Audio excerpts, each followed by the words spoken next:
Sir नमस्कार। नमस्कार sir क्या हाल है? बढ़िया एकदम।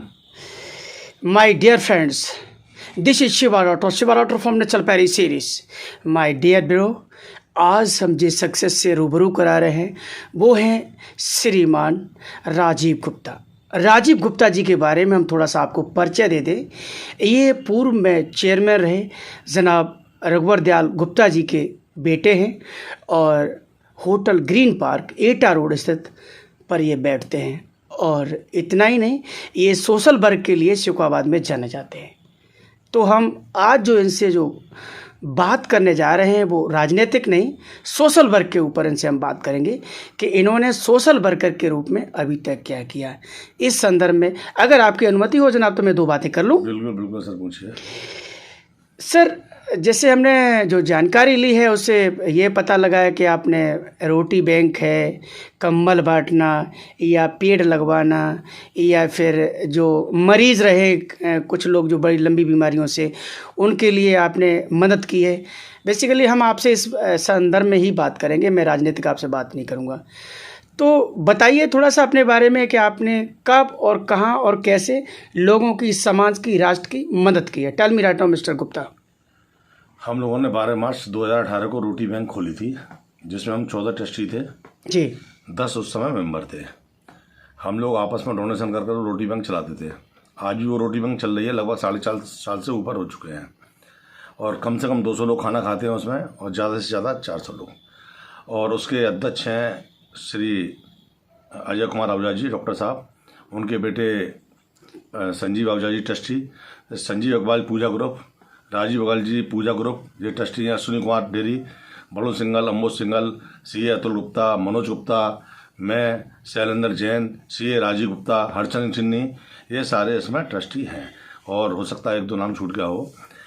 इन लोगों के सहयोग से ही चलती है रोटी बैंक। रोटी बैंक के द्वारा जो गरीब तबके का व्यक्ति है, जो 2 वक्त की रोटी के लिए मोहताज है, आखिर समाज के अंदर ये अभिशाप आज भी है कि हमें रोटी बैंक की आवश्यकता है हिंदुस्तान के अंदर, कि लोगों को हमें रोटी खिलानी पड़ रही है। लोग कमा नहीं पा रहे हैं, लोग रोज़गार नहीं कर पा रहे हैं और वो रोटी बैंक पर आश्रित हैं। ऐसा क्यों? हमारा रोटी बैंक का मकसद गरीबों को खिलाना नहीं है। हमारा रोटी बैंक का मकसद है जो भी असहाय, जैसे जो बुजुर्ग है, किसी घर में समय से खाना नहीं बन पा रहा है जी, या जो यात्री निकल के जा रहे हैं, किसी भी कारणवश अगर वो भूखे हैं तो रोटी बैंक पर भोजन कर सकते हैं। यही उद्देश्य है रोटी बैंक का। उसमें असहाय लोग तो आते हैं, उसके अलावा भी कुछ बुजुर्ग आते हैं और कुछ ऐसे लोग आते हैं समय पर खाना नहीं मिल पाता। तो केवल वो रोटी बैंक केवल गरीबों की नहीं है, जो भी असहाय किसी भी कारणवश है वो रोटी बैंक पर रोटी खा सकता है। अच्छा सर, जो आपने जो सामाजिक तौर पर जो ब्लड बैंक चलते हैं उनके लिए लोग ब्लड डोनेट करते हैं या फिर पौधे लगवाते हैं या फिर जो समाज में जो कई तरीके की जो हेल्प की जाती है, उसमें आपने कहाँ, कब और किसकी की है? Tell me right now.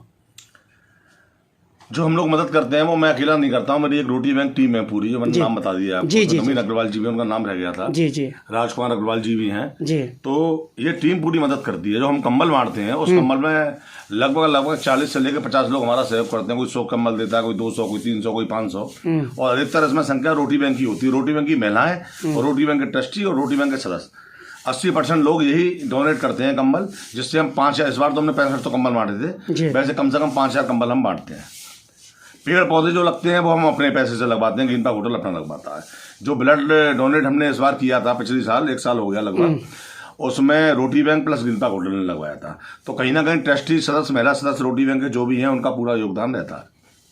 अच्छा सर, मैं एक बात और जानना चाहूँगा आपसे, क्योंकि जैसे आप लोग सोशल वर्क करते हो, जैसे कोई गरीब बच्चा है और वो प्रतिभाशाली है, तो उस बच्चे को आप लोग जैसे रोटी बैंक चला रहे हो, उस बच्चे को IAS, IPS, PCS बनाने के लिए, डॉक्टर इंजीनियर बनाने के लिए आप लोग गोद नहीं लेते हो क्या? नहीं सर, उसके लिए हमारे एक राजा हैं, वो बहुत अच्छी संस्था चला रहे हैं। जो भी असहाय लड़के हैं। कौन राजा है यहाँ पे? या कृष्णा रॉयल ग्रुप चलाते हैं वो। अच्छा। वो अगर कोई बच्चा पढ़ नहीं सकता है तो करीब उनकी क्लास में 150 बच्चे हैं। अच्छा। जिनको वो पढ़ाते हैं। उसके अलावा भी कोई गरीब बच्चा ऐसा है अगर कि जो पढ़ नहीं सकता है, उसको पैसे नहीं है, तो ज्ञानदीप की मैडम है रजनी यादव जी, और आहूजा साहब का जो स्कूल है जी। उसमें हम लोग निवेदन करते हैं, हाँ। तो 50% लेस में वो एडमिशन करा देते हैं जो नहीं, गरीब बच्चा है। सर ऐसा है, जैसे बच्चा गरीब है और जो बच्चा गरीब है और प्रतिभाशाली है, मैं समझता हूँ कि सरकारी स्कूल्स भी हैं जो एजुकेशन दे रहे हैं और वहाँ स्कॉलरशिप भी मिलती है, लेकिन उस बच्चे को जो एकेडमिक के अलावा उस बच्चे को जो ट्यूशन होती है, जैसे बड़े बड़े इंस्टीट्यूशन हैं, आपको पीसीएस का है, आईएएस का है या आईआईटी का है, आपको कोचिंग करना पड़ता है। और ये ज़रूरी नहीं कि आप बिना कोचिंग के भी जा सकते हैं, लेकिन जो प्रतिभाशाली होते हैं कहीं न कहीं उनको टिप्स कोचिंग से मिलते हैं और बहुत बड़ा एक प्लेटफॉर्म मिलता है बच्चे को वो रन करने के लिए, अपने टारगेट को अचीव करने के लिए। तो क्या आप लोग उनको बच्चों को गोद लेके बड़े बड़े जो institution right now present time India में हैं, जो आईएएस आईपीएस पीसीएस वगैरह को जो निकालते हैं, तो क्या उनमें आज तक आपने ऐसा कुछ किया? नहीं, हमारे पास तो अभी तक ऐसे 2 बच्चे आए थे जिनको हमने किताबें दिलवाई, वो परेशान थे, काफ़ी असहाय थे जी।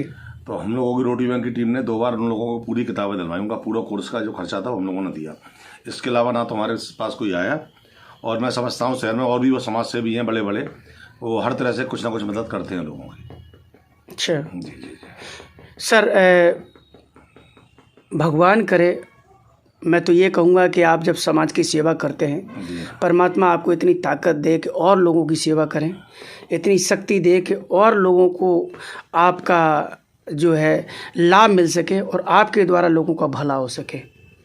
यदि आप किसी अन्य स्थान पे पहुंचते हैं, ऐसे पे जहां बहुत ज़्यादा लोग आपका सहयोग ले सकते हैं या बहुत लोगों का आप सहयोग कर सकते हैं, उस स्थिति में आपका क्या विचार है?